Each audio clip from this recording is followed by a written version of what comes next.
বাহ বাহ, কি সুন্দর ফুল! আহা, যেমন সুন্দর দেখতে তেমনি সুন্দর এর গন্ধ। ভারী ভারী মনোরম স্থান।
আরে,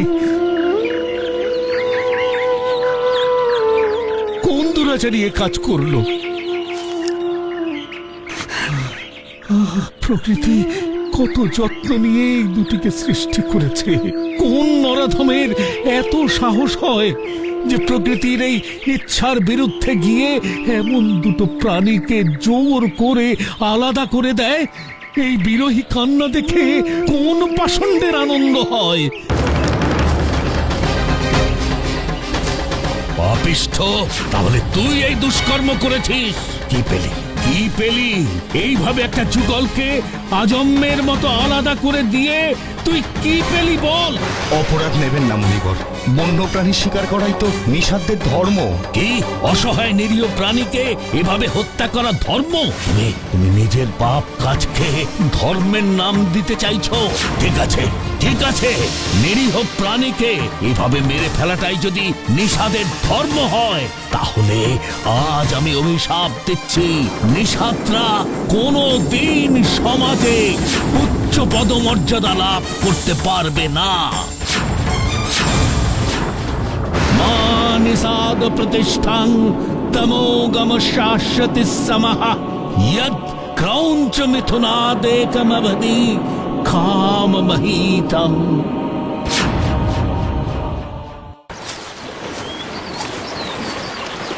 কি হলো গুরুদেব, এত তাড়াতাড়ি ফিরে এলেন যে? আজ একখানা ভারী অদ্ভুত কাণ্ড হলো। কি কাণ্ড গুরুদেব? আজ মনের মধ্যে এক নিষাদ পুত্র একটি ক্রঞ্চকে তীর বিদ্ধ করে হত্যা করে। আমি রেগে গিয়ে তাকে অভিসম্পাত করি। তাতে কি হয়েছে গুরুদেব? অন্যায়ের শাস্তি তো পেতেই হবে। হ্যাঁ, তা ঠিকই, কিন্তু অভিশাপটা আমার মুখ দিয়ে সংস্কৃতে বের হলো। শুধু তাই নয়, পংক্তি দুটি ছিল ছন্দবদ্ধ, সমান লয় বিশিষ্ট এবং গান গাইবার যোগ্য। এই কি তাহলে শ্লোক ভরদ্বাজ?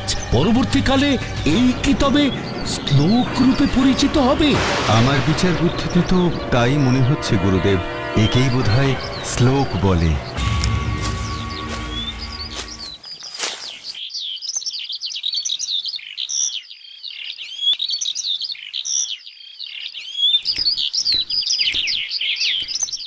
মা নিষাদ প্রতিষ্ঠান তমোগম শাশ্বতি সমহ যদ ক্রৌঞ্চ মিথুনাদেকমবধি কামমহীতম। হে প্রভু, এ আমার মুখ দিয়ে কি কথা বের হলো? আমি তো এর অর্থ এক বর্ণ বুঝতে পারলাম না। নারায়ণ নারায়ণ, বাল্মীকির মুখ দিয়ে তো শ্লোক নির্গত হয়েছে, এবার তো চাইলেই তিনি রামায়ণ রচনা করতে পারেন। ঠিক বলেছেন দেবর্ষি, কিন্তু রামায়ণ বর্ণনা করার ক্ষমতা জন্মালেও বাল্মীকি মুনি এখনো শ্রীরামের জীবন, তার কার্যকলাপ এবং আনুষাঙ্গিক ঘটনাবলী সম্পর্কে অবহিত নন। হ্যাঁ, তা অবশ্য ঠিক। তাই এবার আপনাকে দায়িত্ব নিয়ে রামায়ণের ঘটনাবলী বিস্তারিত বর্ণনা করে বাল্মীকিকে রামায়ণ রচনায় উদ্বুদ্ধ করতে হবে। যথা আজ্ঞা প্রভু। মা নিষাদ প্রতিষ্ঠাং তমোগম শাশ্বতি সমহ যদ ক্রৌঞ্চ মিথুনাদেকমবধি কামমহীতম। নারায়ণ নারায়ণ। বাল্মীকি,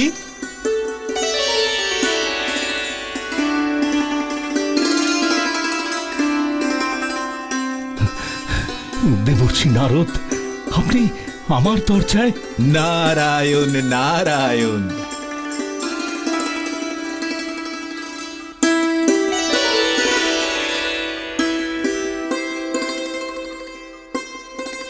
আসুন আসুন দেবর্ষি, আসন গ্রহণ করুন।